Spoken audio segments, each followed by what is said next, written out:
From the Library of Congress in Washington, D.C.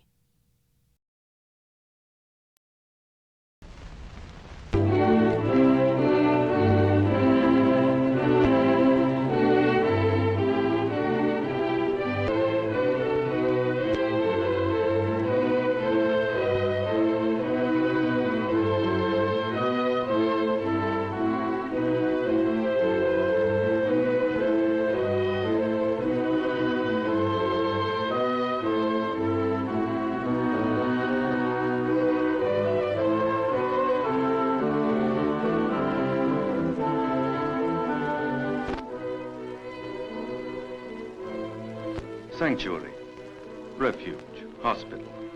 This is no snake pit. The doors are locked, but it's not a prison that we enter.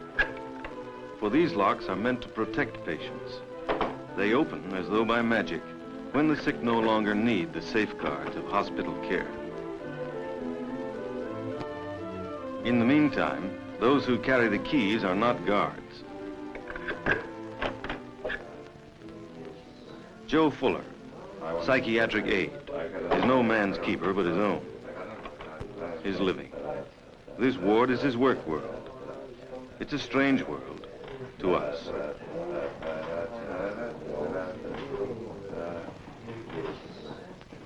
Come in, I hear you, Jupiter. Come in, Jupiter, I hear you. Hello. Huh?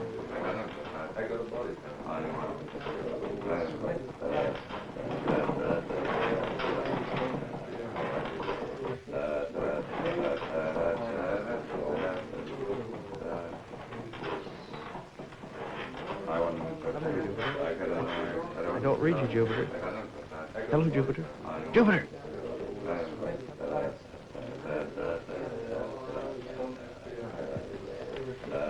What's this, Mr. Jordan? I made a no tea. Very nice. Would you want one? Fine, thanks a lot.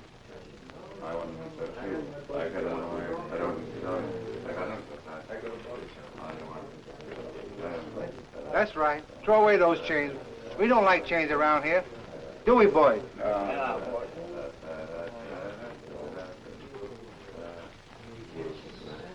Well, thanks a lot, Mr. Jordan. You're welcome. I gotta go now. I go on eat for the night, man and Frank.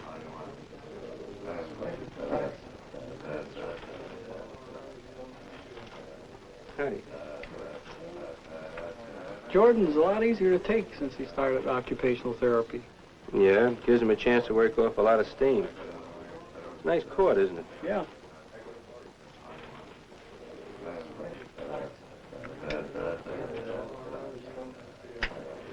I hear you're going home this weekend, Mr. Mills.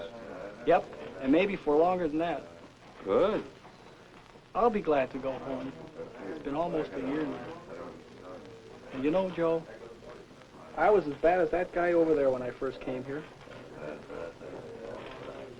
Yeah, I remember. Well, that reminds me. I found a pipe in his locker. I wonder if he'd like to smoke it. Maybe he would. Sit up, Mr. Russ. Come on. How'd you like to smoke? This is your old pipe.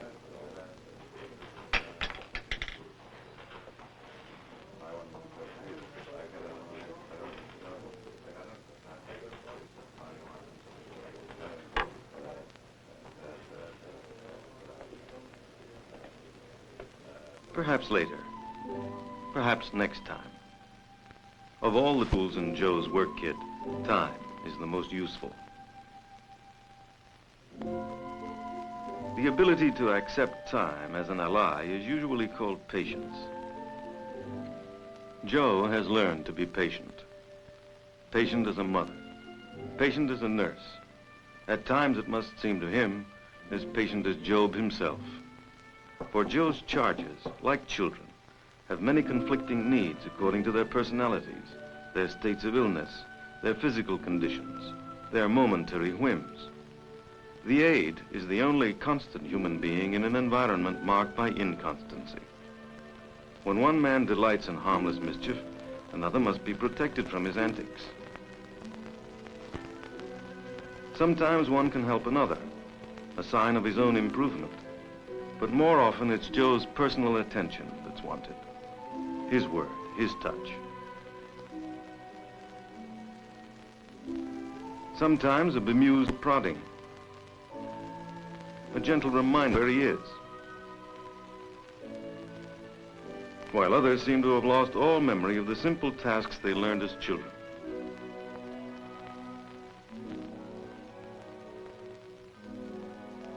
No longer able to take care of themselves, they depend on others to help them live from day to day. Joe helps, without resentment, without contempt. This is his work.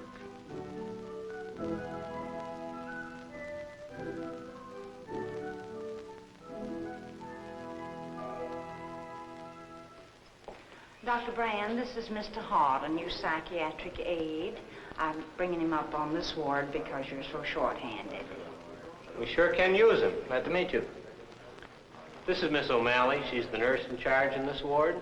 Hello. And this is Mr. Fuller. He's a psychiatric aide like yourself. Have you ever worked in a mental hospital before? Oh, sure. I know all about loony bins. We prefer to think of this as a hospital where we treat sick people. Well, I didn't mean nothing. No, I realize you didn't. You see, these are all special patients who are getting the best that the hospital can offer them. There's electroshock, there's recreational therapy, there's occupational therapy, and the companionship of other men. I usually work on a back ward where they don't have that. Yes, I know. But for the time being, I'd like you to work here with Mr. Fuller. He has more than he can handle. Anything you say. Well, Mr. Fuller will explain your duties to you. Well, like the doctor said, on our ward, we try to give a lot of time to each patient. It's kind of a new idea. The more treatment they get, better chance they have of going home. I don't go for stuff like that. I like a ward where the doctor comes through once a day and spends 5 minutes. How did you get into this racket in the first place? My wife. This was Helen's hometown. She used to work over in the administration building before we were married. Then I opened a small radio repair shop downtown, only it didn't pan out. Then she got her old job back, and I took this job. How about you? I guess I just needed a job, too. But I ain't doing this kind of work for fun. And if the doctors and nurses ride me too much, well, I'll just move on. Sometimes I think of moving on myself. Might not be a bad idea. On a job like this, you learn not to consider yourself judge and jury. Joe usually takes people as they come. On the other hand, he doesn't have to like everything he sees. Ready? Sweet Adeline, my Adeline, at last, sweetheart, for you I find. In all my dreams, your fair face beams. You're the flower of my heart. Cut that out! Try and make me. What's your trouble, Mac? I don't want to sing. Okay, then don't sing.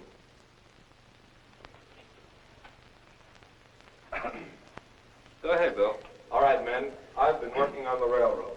I've been working on the railroad all the livelong day. I've been working on the railroad just to pass the time of day. Take it easy. What that guy needs is a good beating up. Look, Frank, that stuff doesn't go around here. And I thought you were a right guy. I'm okay, but you can't go around hitting guys. McManus wouldn't hurt anybody. Besides, he's in here because he's seriously sick.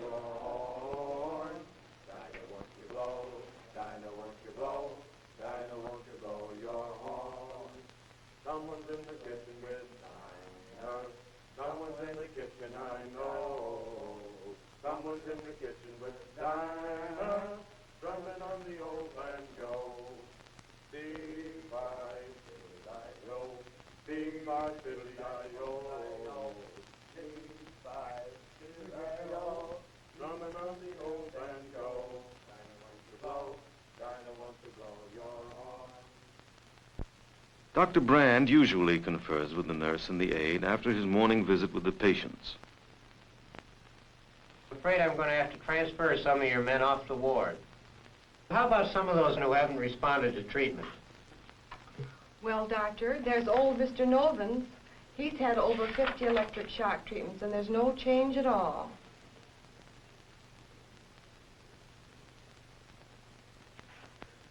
Well, all right. We'll transfer him. How about Rusk? He hasn't improved much. Well, you were telling me about him this morning, weren't you, Mr. Fuller? No, it was just a little thing. Well, tell us anyway, Mr. Fuller. Well, I've been trying to get Mr. Rusk to smoke his pipe, but he's never shown much interest in it. And the other day I saw him holding it, and today when I offered him a light, he accepted it. Well, let's keep him around a little while longer and see what develops. I'm glad you persisted with that pipe, Mr. Fuller. You know, we depend upon you for the little things. They can be mighty important. That just shows you what you could do with more help around here. How does that list look now? Underhand. In mental hospitals nowadays, exercise is a prescribed activity. For not only does it keep bodies in good shape, it involves the patients with each other and provides a normal, familiar outlet for feelings. The leader is usually a trained recreational therapist. Strike one. Not all of the patients are capable of taking part.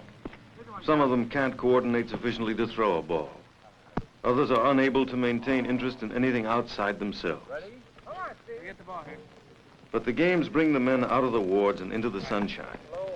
There's something relaxing in just the sounds of people enjoying themselves.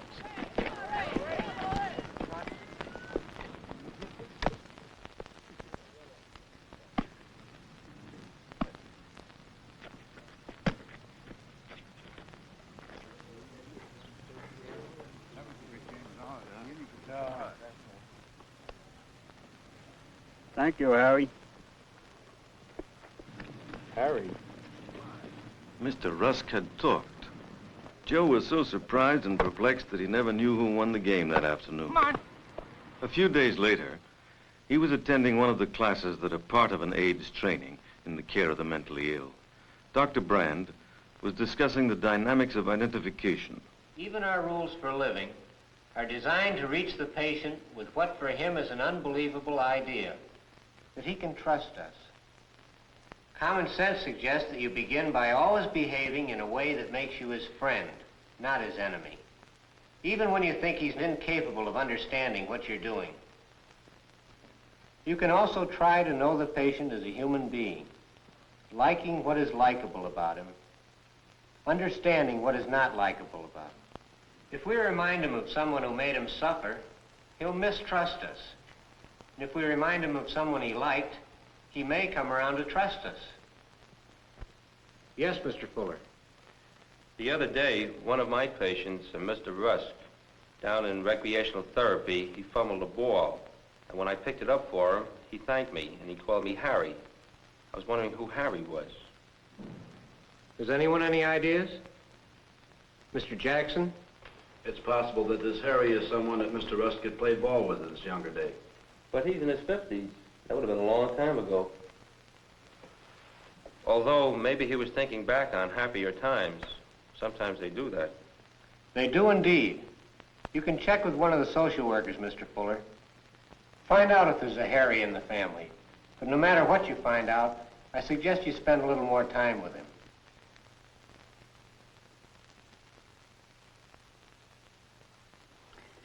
Mr. Rusk has a son named Harry, an only child.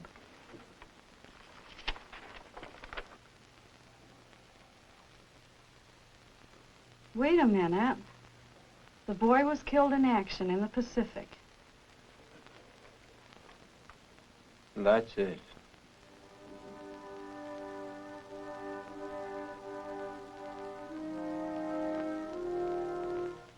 Now that Joe knew something about the pain that Mr. Rusk had been unable to bear, the patient became a real person for him. Waiting for still more to emerge would be easier now. How about a game, Mr. Rusk? For Joe often found it difficult to live and work among the masks that the mentally ill use to protect themselves from pressures they can't stand.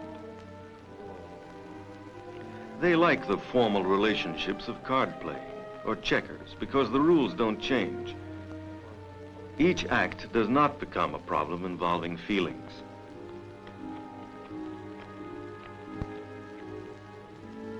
Yet Joe was aware of suppressed feelings. How else could one explain the bits of odd behavior that seemed to have nothing to do with the game?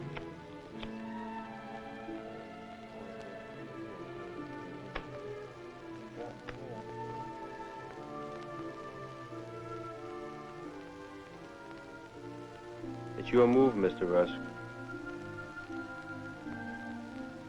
Feelings that have been pushed down so deep may take a long time to come to the surface. It was taking Mr. Rusk months. Communicating is apt to be frightening. It must be tenderly encouraged. The feelings may give rise to thoughts that are so confused, they must be reshifted, straightened out, reordered, constantly, continuously. There is no time for anything but endless rearranging, in the vain hope of finding a sequence that's satisfying. There are many ways to talk without using words. There are many ways to connect with another human being. We use our manner, our eyes, our smile, long before we learn to use words. Joe, like a person working with children, has come to understand the wordless language.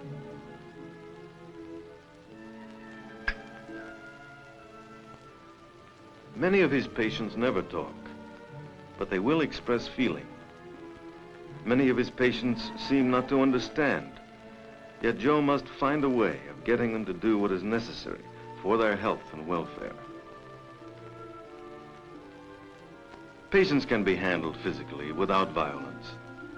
The kind word, the explanation may be understood hours or weeks after it's been given, for no one knows what such patients hear and remember.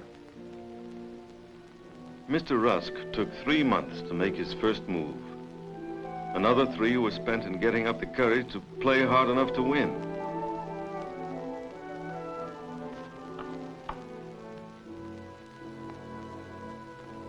By now, Joe doesn't find the games as one-sided as they used to be.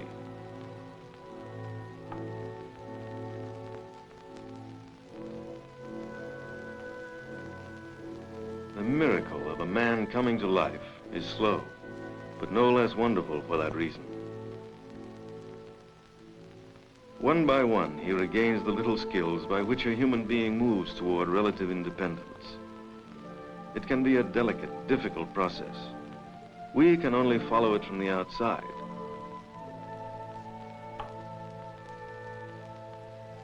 We learn to notice small changes,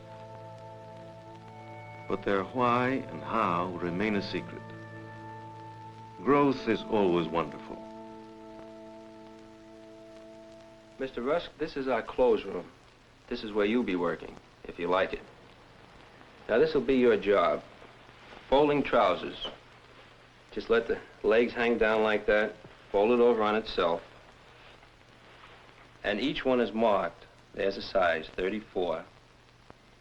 Now, over here, it's all marked off, 32, 34, and 36. Now, this would go in there. You think you could do that? Does that look easy? 34.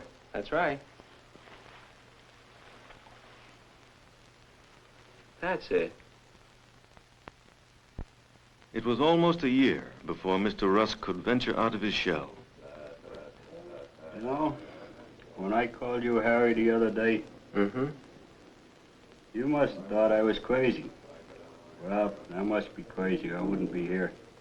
You just mistook me for your son, that's all. I must look like him. People make mistakes like that at times. Yeah, but I'm crazy. I can see now you don't look like Harry. Well, from what you told me about him, he must have been a fine fellow. The best. I can't understand why he had to be.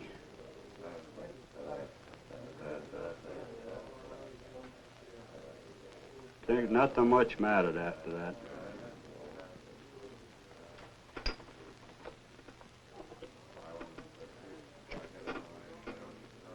The war took a lot of nice guys. Must have been hard on your wife, too. She's all alone now, isn't she? I guess so. She'll certainly be glad to have you home again. Nah, I'm finished. What do you mean? Look how you've improved in the last few months. The doctors will help you to get well. Not me. Why not? Look at Jordan, the one who used to talk so much. He has ground privileges now. He can come and go around the grounds as much as he pleases. And look at Andy Bauer. He's working down the farm. Yeah, but look at Wilmer. He's as lonely as ever. Well, sometimes I think Wilmer would rather stay here than go home. He likes to play the clown too much.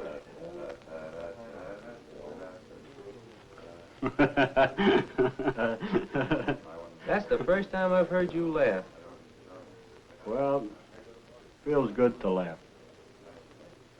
I guess I haven't had much to laugh about lately. Well, you're coming along fine, Mr. Rusk. You're getting better every day. You really think so, Joe? I certainly do. Well, it was good talking to you this way. Then Mr. Rusk went back in. He'd need time to think over, to comprehend his big step forward. His wife, his home.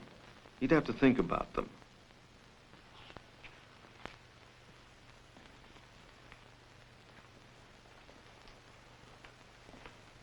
It's 5:30, Joe. Going to supper? Not just yet, Frank. I want to finish this job first. I guess they told you. I'm leaving next week. Got a swell job in a factory downtown. Well, some people get all the breaks. Well, I think it's about time I got away from these people. How about you? When are you moving on? Well, it won't be this week. Better hurry up. You aren't getting any younger. You're not kidding. Well, I'll see you at supper.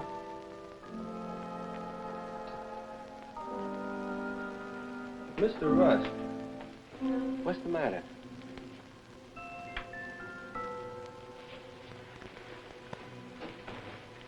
Here, Mr. Rusk, you drop this. Say, I didn't mean what I just said to Frank. I was only trying to be friendly. I am not even thinking of leaving. Mr. Rusk. Regression is the technical name for Mr. Rusk's medical condition. For Joe, no technical word could describe the situation.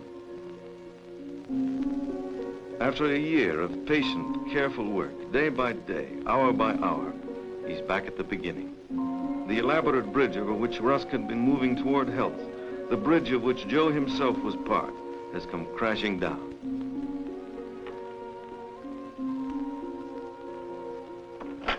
All that day, he worried about Mr. Rusk. Hello, Joe. What's for dinner? Huh? Oh, I forget. You forget? Must have been real good. By the way, Mr. Rusk seems to have had a relapse. He hasn't eaten anything all afternoon. Try and get him to take something. See you later. Try to get him to take something. Try to pick up the milk you've spilled.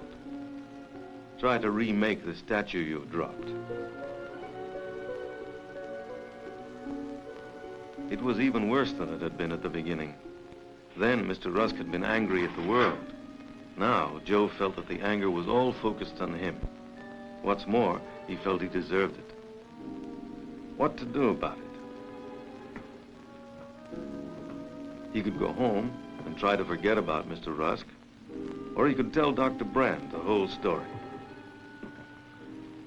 No, it was my fault, all right. I should have known how he'd react to the idea of my leaving. None of us are perfect. I wouldn't blame myself too much for an accident like this.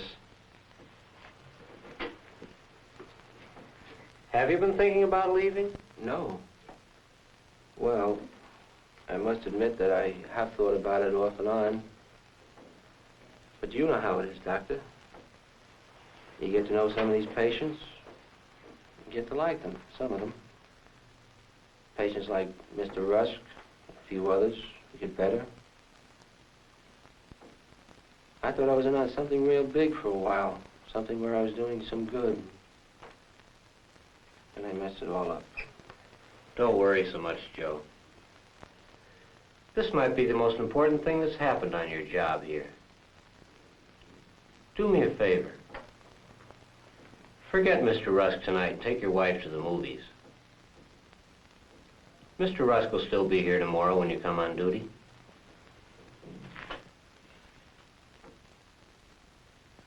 Joe hung around the hospital that night after his shift was over. Something had happened to him, too. Something that needed to be thought over, to be talked out. Kate O'Malley was the kind of girl you could talk to. Besides, this sort of thing was her profession. What did he mean, the most important thing that ever happened to me? I don't know, but when I first started in mental hospital work, I used to get pretty discouraged when a patient became upset. I used to feel like giving it all up and going in for surgery or pediatrics or something else. But now I realize that every serious illness has its ups and downs. Mostly downs, it seems to me. Listen, Joe, you have a lot to give these patients. I probably know more about Rusk's illness than you do, but you probably know more about Rusk. That's what makes me feel so bad about all this. Rusk was the one I was counting on to come through. You had a man-to-man relationship that was the right medicine for him. You have a knack for doing that. That's why you were able to help him more. I guess I didn't think of it that way. Someday, Rusk will come to realize you're a man he'll have to give up. And he'll accept that, too.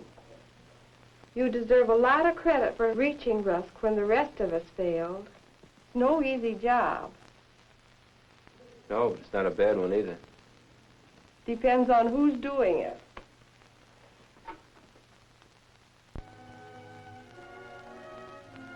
The world of the mentally ill is not very unlike the world we know. The things in it may appear distorted to us because of the special point of view from which they're seen. What makes the point of view special is the particular pattern of feelings of a particular person. Each pattern is different, as each person is different, depending on what he was and what happened to him. Joe has come to recognize these differences and live with them. He has learned to accept surprising or even silly behavior as long as it's not destructive.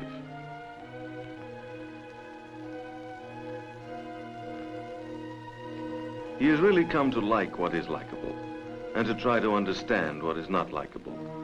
He doesn't feel threatened by patients who express their needs directly. He doesn't feel contempt for grown men who act with the exuberance of children. He takes them as they are. And this acceptance, this liking, is what Joe can contribute to the process of therapy. For hospitals like this one are places where sick people are being helped to recover from serious illness. Joe is part of a team, headed by a psychiatrist, that is constantly trying to speed this recovery, which otherwise might take a lifetime or might never occur at all. Along with some psychotherapy and physical therapy, along with the occupational, recreational, and industrial therapy, there is also the sympathy of being treated with respect, day in and day out, by the one sane person in the ward. time and patience. Joe has them to give. The bridge is beginning to be rebuilt on an even firmer base. It may be easier for Mr. Rusk to move over it the second time, but he cannot be pushed. It's your move, Mr. Rusk.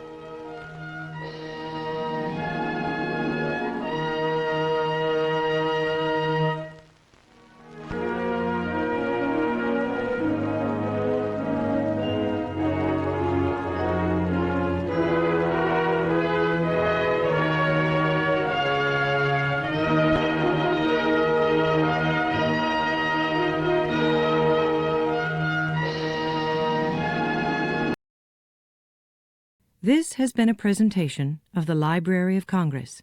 Visit us at loc.gov.